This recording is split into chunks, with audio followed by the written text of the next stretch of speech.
I'm sure if you're listening to this, you've already got some idea of the strange things that seem to leak into our world from the void. Places, objects, and sometimes people can be anchors for these things, allowing them to slip through. Those strange shadows that dart just out of view, the hushed whispers seeming to come from nowhere, the odd happenings in otherwise normal places. These can mostly be attributed to what is collectively known as the other side. Picture, if you will, our plane of existence as a multi-faceted gem. Every side of the translucent gem can just slightly see another through it, but not quite see full images. Our world is much the same. We can usually only see faint bits of the other facets, unless something is very wrong. Oftentimes, the events that cause us to gain insight into the other realms of our world are dangerous, mentally scarring, and tampering with them can cause the curious, very severe issues. But still, there are many of you out there that are curious. You read accounts of these incidents, whether factual or twisted and embellished second-hand retellings, some even outright fake, and start wondering what it will be like to have just a taste of those adventures. Maybe you have felt cold winds brush on your arm in a still room, or seen something you can't account for and grew to enjoy the feeling. The adrenaline pumping through your system, the unique pleasure that comes with fear and the unknown. Maybe you haven't had any sort of paranormal encounter and simply crave the experience. You might want a story to tell your friends, or you might want to prove the fact that these things can and do happen. That is why I'm telling this to you. Using this ritual, you will be able to get a small taste of the other side. It isn't dangerous as long as you do it correctly. If you don't do it correctly, there's no risk of possession or some horror movie nonsense. You may, though, burn yourself, maybe bump into something a little hard, develop a fear of mirrors or open windows, but nothing too bad. What you will need: 1. A mirror large enough to show the reflection of your upper body, chest, shoulders, and head, while also allowing you to place a fully open palm on the surface, i.e., no pocket mirrors. 2. A pitch black room.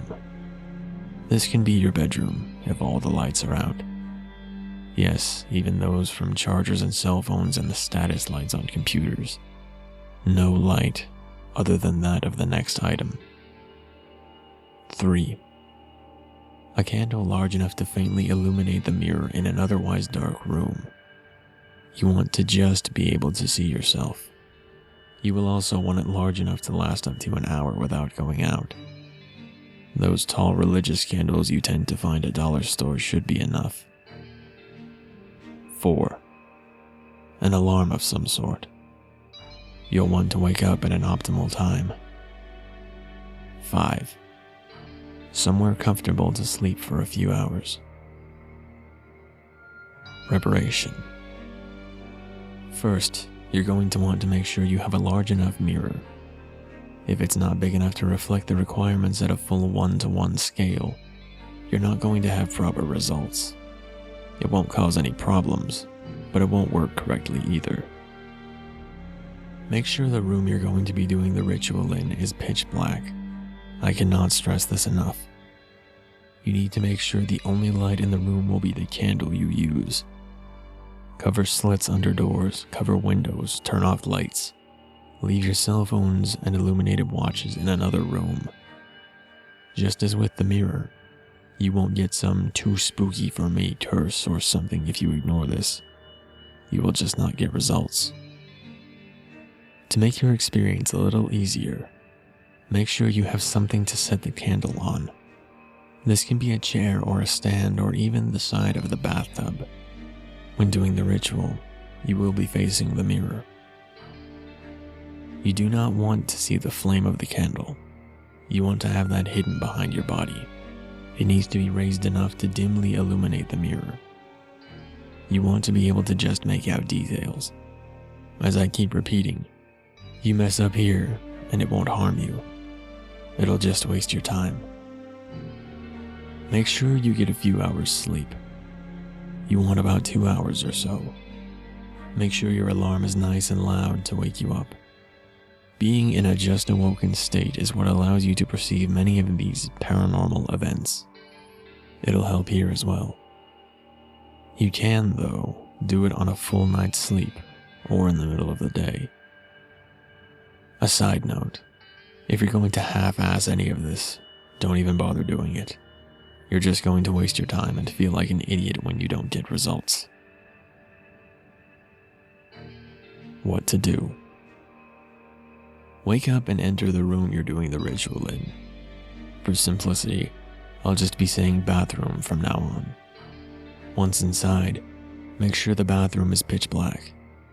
Light your candle and place it behind you on a stand of some sort. Ensure the candle and its flame cannot be seen. Stand directly in front of the mirror and put your non-dominant hand against it, off to the side so you can still see your face without obstruction. Leave your hand still.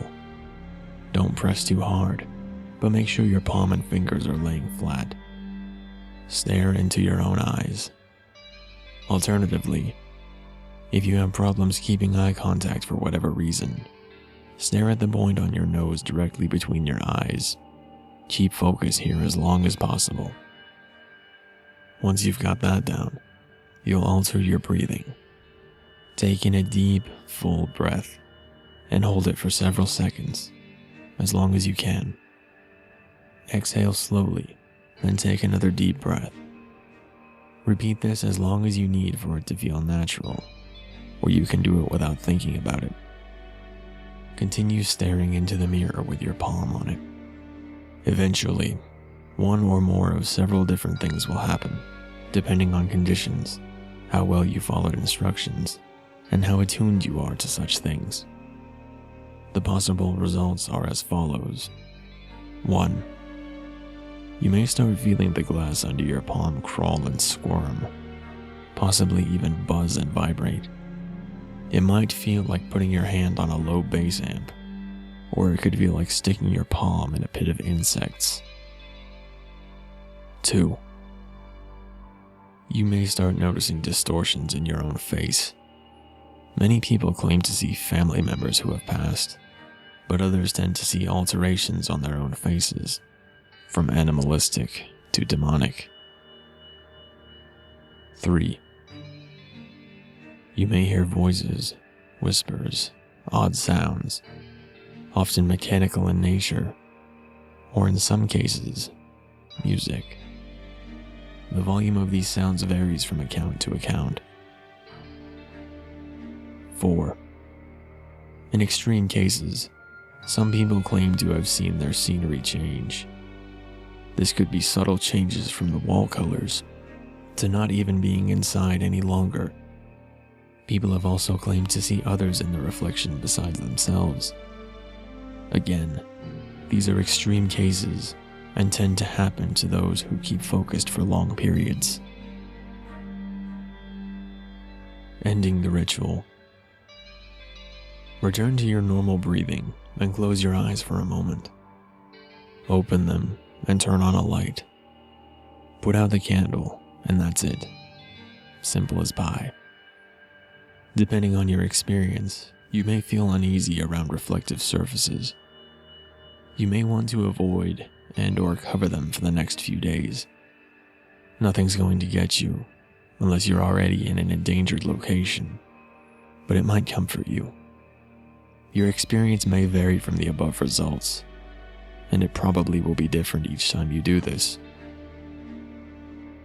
As a final note, I do not suggest doing this with a window facing out into a pitch-black yard.